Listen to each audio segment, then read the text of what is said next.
The Galactic Council had many regulations about interspecies adoption, but none of them had ever anticipated a human would try.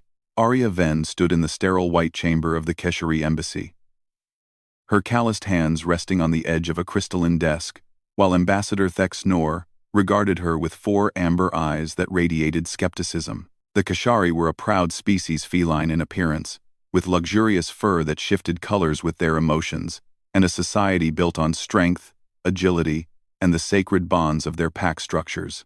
"You understand," Thex Nor said slowly, his fur rippling with shades of doubt, "that Kiro is unsuitable by our standards. The runt of an outcast litter. No pack will claim him." Arya's jaw tightened. She had spent 3 months navigating the bureaucratic labyrinth of Keshari social services, learning their customs, proving her financial stability, and enduring countless interviews. She had seen Kiro, once a tiny ball of gray fur with oversized ears and eyes too large for his small face, trembling in the corner of the youth center, while larger cubs played and leaped with effortless grace. "I understand perfectly," Arya replied. "When can I take him home?" The ambassador's fur flickered orange with surprise. Humans were still relatively new to the galactic stage, known for their peculiar emotionality and their baffling tendency to pack bond with anything that moved. But adoption across species lines, it was unheard of. "You realize he will never be able to perform the leap of ascension? He will never hunt properly. Never." "I realize," Arya interrupted, her voice steady, "that he's a child who needs someone to care about him. That's all I need to know." The first night in Arya's quarters aboard the human colony ship Perseverance was difficult. Kiro huddled in the corner of the sleeping quarters, his small body barely visible beneath a standard-issue thermal blanket. His ears lay flat against his skull, and his tail thin and fragile compared to other Keshari, wrapped tightly around his legs. Arya sat on the floor a respectful distance away, her back against the wall. She didn't approach. She had learned that Keshari valued personal space and autonomy. "Even the young ones, you're safe here," she said softly. "I know everything is strange right now, but you're safe." Kiro's eyes, pools of liquid gold, fixed on her. He said nothing. The Keshari had shared his file with her. Selective mutism, likely trauma-induced. He had watched his mother die in a territorial dispute, had been rejected by 3 potential packs. At 4 standard years old, he had already learned that the universe was not kind to the weak. Arya pulled out a small device, a holographic projector, and activated it. Images bloomed in the air between them. Earth's forests, oceans, mountains, children playing in parks, families gathered around tables laden with food. "This is where I'm from," she explained. "We humans, we're not the strongest or the fastest. We can't see in the dark like you can. Our hearing is terrible compared to yours. But we're still here. We adapt. We build things. We help each other." Kiro's ears twitched slightly, the first sign of interest. "And tomorrow," Arya continued, "we're going to make this place feel like home. Together." Together. The problem revealed itself on the 3rd day. Arya had installed a proper sleeping platform, what humans called a bed, elevated off the ground with a soft mattress, and blankets that she'd carefully selected for their texture. She had researched Keshari sleeping preferences. They liked height, warmth, and the ability to survey their surroundings. But when bedtime came, Kiro approached the platform and stopped. His legs tensed. He crouched, preparing to leap as any Keshari cub would. His muscles coiled. He jumped, and fell short by half a meter, landing awkwardly on the floor with a small, pained whimper. Arya's heart clenched. She started to move toward him, but Kiro scrambled away, his fur dark with shame. In Keshari culture, the inability to leap was a fundamental failing. Cubs learned to jump before they learned to hunt. It was as natural as breathing. But Kiro's legs were too short, his body too small. What came naturally to others required effort he couldn't muster. He tried again. And again. Each failure darkening his fur further. Each landing sending him skittering into the corner until he finally curled up on the floor. Defeated, Arya watched, her mind racing. She thought of the Keshari philosophy she'd studied. Overcome weakness through strength. Adapt through superior ability. But that wasn't the human way. Humans didn't leap over obstacles. They built bridges. The fabrication bay of the Perseverance hummed with activity even at night.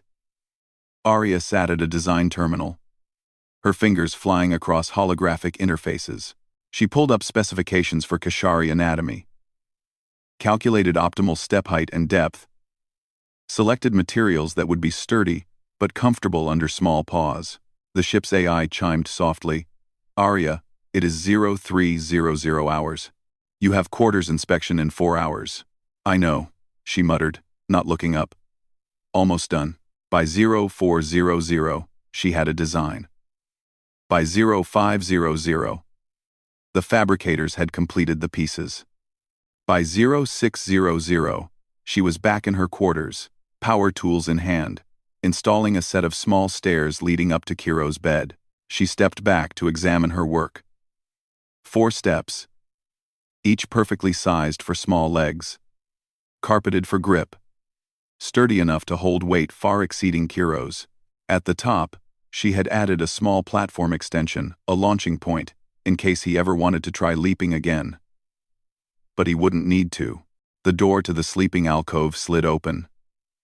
Kiro emerged, blinking in the morning light, and froze when he saw the stairs. He approached slowly, cautiously. One paw touched the first step, then another. He looked up at Arya, confusion rippling through his fur. It's okay, she said gently. They're for you. You don't have to jump anymore. You can just walk up. Kiro stared at the stairs for a long moment. Then, tentatively, he placed his front paws on the first step, then his back paws. He climbed to the second step, the third, the fourth, and suddenly, he was at the top, standing on his bed, looking down at the world from his elevated perch. His fur exploded into brilliant patterns of gold and white, pure, unbridled joy. He turned in a circle, then looked at Arya with those enormous eyes. For the first time since she'd brought him home, his small mouth opened. Thank you, he whispered in halting standard. His first words. Arya's vision blurred with tears. You're welcome, sweetheart. The news spread through the ship faster than Arya had anticipated. By midday, 3 other crew members had requested meetings with her. By evening, she had orders to report to the captain's ready room. Captain Morrison was a stern woman with steel-gray hair and eyes that had seen too many battles. She regarded Arya across her desk with an expression that was difficult to read. I've received a communication from Ambassador Thexnor, she said. Arya's stomach dropped. Had she violated some cultural protocol? Was the adoption being revoked? He wanted to inform me, the captain continued, that your innovation has created quite a stir in Keshari social services. Apparently, there are 14 other unsuitable cubs currently in their system. Cubs who can't leap, can't hunt, can't meet their cultural standards. She paused, and a small smile tugged at her lips. The ambassador wants to know if you'd be willing to share your stair designs, and if the Perseverance would be open to hosting more interspecies adoptions. Arya's breath caught. Yes, absolutely yes. Captain Morrison nodded. I thought you might say that. I've already authorized the fabrication bay to begin production. We're going to need a bigger ship. That night, Arya sat on the edge of Kiro's bed, watching him sleep. He was curled up in the center of the mattress.